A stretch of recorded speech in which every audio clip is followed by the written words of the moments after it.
Kapow! Hello and welcome to Stanchion Snacks, a bit of a mouthful, the cooking show where I create a dish every week that represents a past player of Southampton and our opponents, or sometimes a past manager. I hear Russell Martin's in the news again.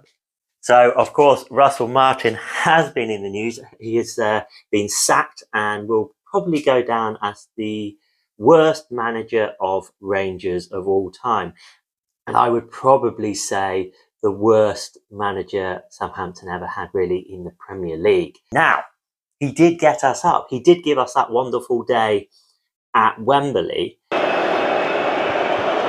ball into Smallbone. Smallbone's dinked it through. Armstrong's onside by the look of it. Puts it in the net. Southampton have the lead. Leeds look for offside, but the flag stand down. It's a great ball into Armstrong's run, and it's a brilliant, brilliant finish. So I am creating this dish in Russell Martin's honour. Now, Russell Martin is obviously a vegan, so this is going to be a vegan dish. So we are going to be creating today a smoked watermelon. And I understand that most people, particularly here in the UK, we don't all have smokers. So I've developed a recipe that we can all do at home. And that's because it uses something which is very easy to get hold of, and that is lapsang souchong. So I've got mine from Tea Makers of London here, but any specialist tea shop, even like your big supermarkets, will have lapsang souchong. And lapsang souchong is basically a smoked tea, and that is going to be the base of smoking our watermelon. So the first thing we need to do is brew a cup of tea. So I'm using loose leaf, and I do recommend using loose leaf, but especially if you're using lapsang souchong or a good tea. Here it is. A little known fact about me: during COVID, when I couldn't work as a magician or as a chef, I actually ended up lecturing American students on tea. So I do know a lot about tea, but I'm not going to bombard you with a load of information right now. But I will show you an interesting way of brewing tea. So loose leaf, lapsang souchong, and I've got quite a lot here. We're going to brew only about 100 millilitres of tea, and I've got about 4 or 5 grams. Now, in the sort of traditional method of brewing tea, the Western method, you would use much less. You'd use sort of less than a gram, and you would brew it for a very long time. What we're going to do, which is a gung fu style of brewing tea, is we're going to use more tea, and we're going to brew it for a much shorter time. There's a sort of, a myth. People think the longer you brew tea, the stronger it is. That's not true. You just extract different things. So the longer you brew tea, you'll just extract all the bitter notes, which isn't really what you want. The caffeine comes out almost straight away. So it's not actually stronger, it's just more bitter. So the first thing you want when brewing tea is everything should be hot. So just a little splash of there into our teapot to start off with. So this is about 5 grams. And this has been brewed once already, and that's not a bad thing. So the good thing with using loose leaf is that you can use the same leaves over and over again. Sort of for a black tea, maybe up to 8 times. About 100 millilitres of water. And you know what? Because we're precise on this channel, and I'm a chef, we'll weigh it out. So if this was the first brew, 15 seconds, that's all you need. And then every brew after that, another 5 seconds. So I've already brewed this once. So we'll brew this for 20 seconds. So I'm going to pour on 100 millilitres of water, roughly. Lid on. Count to 20.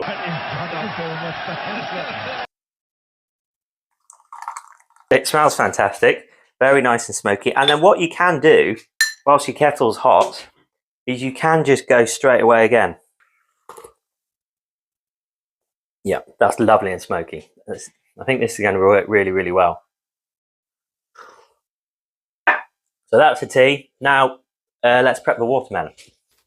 So starting with a nice sturdy knife, I've just taken the edges off there, just to give us a nice flat surface. And then I've switched to a filleting knife, something with a bit of flexibility I'm just going around the melon and taking off down to the white bits. I've checked it fits in a bowl, and now I've just scored it. I've perhaps gone a touch deep there. Certainly don't go any deeper than I have. And then to start the marinade, we've got a little bit of Henderson sauce and some soy sauce. And then I've poured over about 200 millilitres of tea, some salt, some smoked paprika, and some dark brown sugar. And then I've just kind of rubbed that in, put it back into the brine, and then left it in the fridge. So it's been 3 days, and here is our melon. So I've kind of just been, every time I've been in and out of the fridge really, I've just been turning it over so that it brines evenly. Obviously you can completely fill it up and put a weight on it if you wanted to, but I prefer just to turn it over. I haven't got a massive fridge. So for now, let's take this out, and it already feels a bit soft, a little bit tender. Let's taste the brine first. That's good. Salty. It's a little bit sweet. It's sharp. It's savoury. It is smoky. I think what I'm going to do with that is reduce it down, and we might make a glaze out of it. It might become unbearably salty when we reduce it down, but we'll give it a go. This is an experimental challenge. This is on a low oven, gas mark 4, but I am just going to place my melon straight on there so that we're going to get the heat going all the way around it. I think that's quite important for this. It will sort of give us that little almost seal on the outside, which you get when you smoke something. So we should get the smoking flavour. Now nice low dry oven. Probably going to be about at least maybe 3 hours. I don't know. We'll have a look. In which time, let's reduce the glaze down, and then we might as well make one more little side dish. So as this is Welsh, Swansea based, I'm going to show you one of my favourite leek dishes. So I'm just going to top and tail it all the way in half this way, lengthways. Just going to soak these just in a little bit of water as we've got so much time. And for now, that's it. Let's have a look at another, you know what, another one of my favourite Russell Martin things is, why I think I'll always be a little bit soft on him, is because he was there just sort of standing still, marking space when Ricky Lambert scored on his England debut. What a great moment that was. Oh, what a header! What a goal for Ricky Lambert! What an arrival on the international scene! It's a fairy tale! Okay, so we're about an hour into proceedings. My leeks have had a nice soak and a little bit of a dry. I'm just going to cut these into 3. Now I want to keep them in the sort of the shape of a leek. I'm a fan of food that looks like food on the plate. So, you know, that still looks like a leek. If I julienned it up, it could be anything, couldn't it? A whack of garlic, a pinch of salt. I only use Maldon's. Good crack of pepper.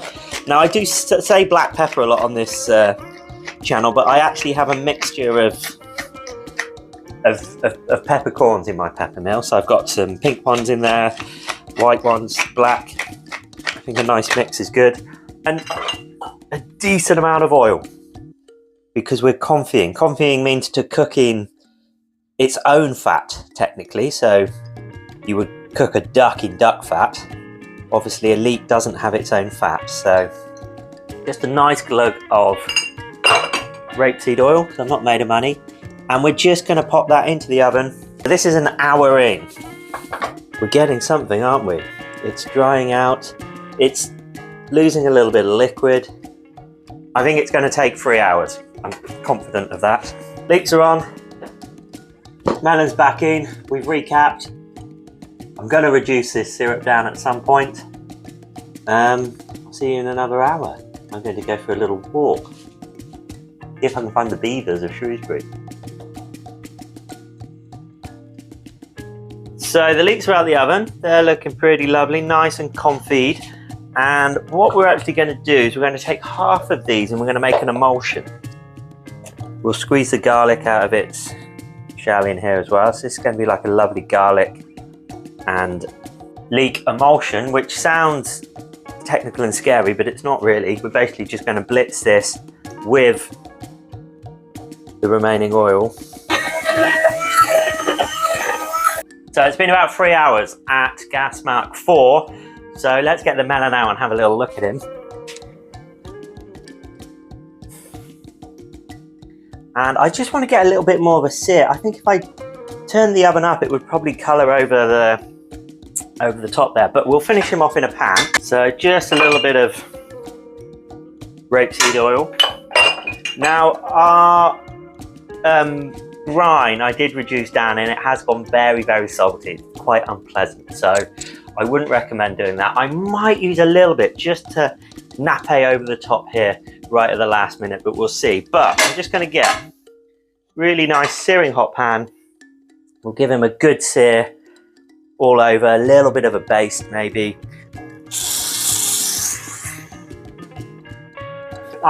This is obviously a dish that I have done before, and I've done it, it's a little bit different every time. I never really write it down.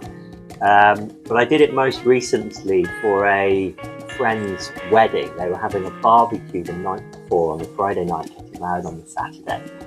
And the mother of the bride, who I know pretty well and I've cooked for before, and I think I've cooked with before, asked if I would bring something to the barbecue. And these are quite traditional people. So I'm a bit of an antagonist. And I decided I would bring this smoked watermelon. And we had it as a sort of barbecue, as a buffet, and it's a brilliant thing in that environment. And everybody loved it. And I kind of became known as the melon guy for the weekend. So on the Saturday, people kept coming up to me and they were like, are you the chap that smoked the watermelon? Like I was this kind of boy genius. Looking pretty sexy now. Here we go. So I've just put a splash of that glaze in there.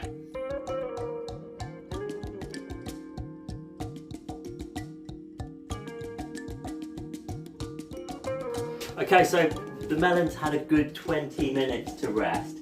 So let's carve it up. Let's have a little look.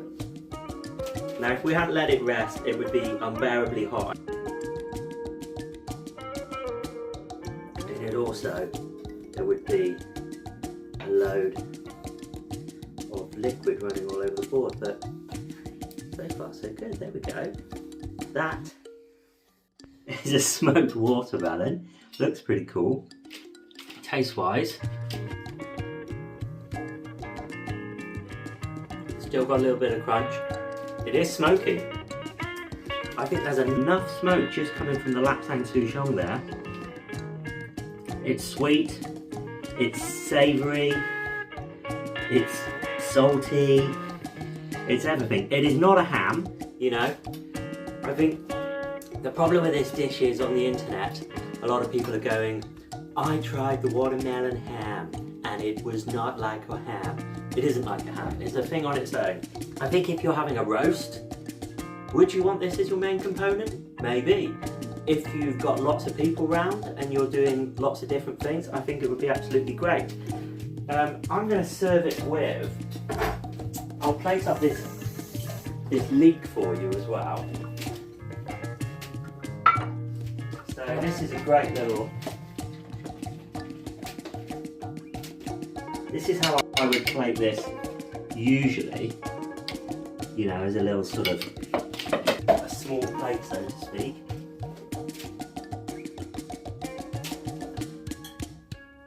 In a little tapas bar or something like that. So this would be sort of enough for free. Everyone gets a little piece of leek. But what I've done, what I think the best use of this melon is as a sort of barbecue item. So I've toasted off a couple of buns and we're going to build one of these up. So first of all, we'll put a little bit of the leek on there like that, just a little bit. Let's do lettuce. And you know what? I think it needs a sort of sharpness.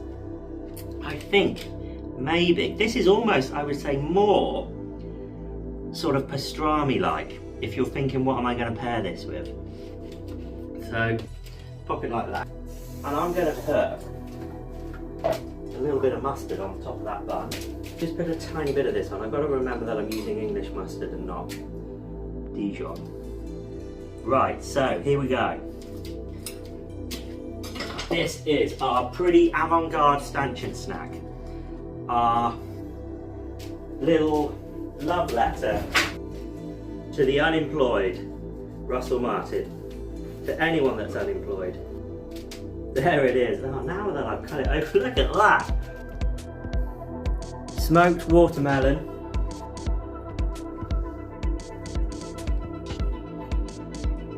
You know what, that works. That's absolutely delicious.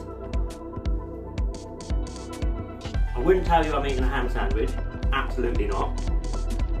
But the mustard is the absolute kicker. It needs the mustard. Guys, I hope you've enjoyed this one. I know it's been a little bit avant-garde, a little bit unusual. Vegan ham, vegan pastrami. It's just a watermelon. Smoked with lapsang souchong. I hope you enjoy it. Give it a go. It's not that difficult. It does take a long time. I started this on Monday. It's now Thursday. But for £3.50, just give it a go. What's the worst that could happen? Bon appetit, guys. But we'll see you later on Stanchion Snacks. And good luck to Russell Martin in your hunt for a job.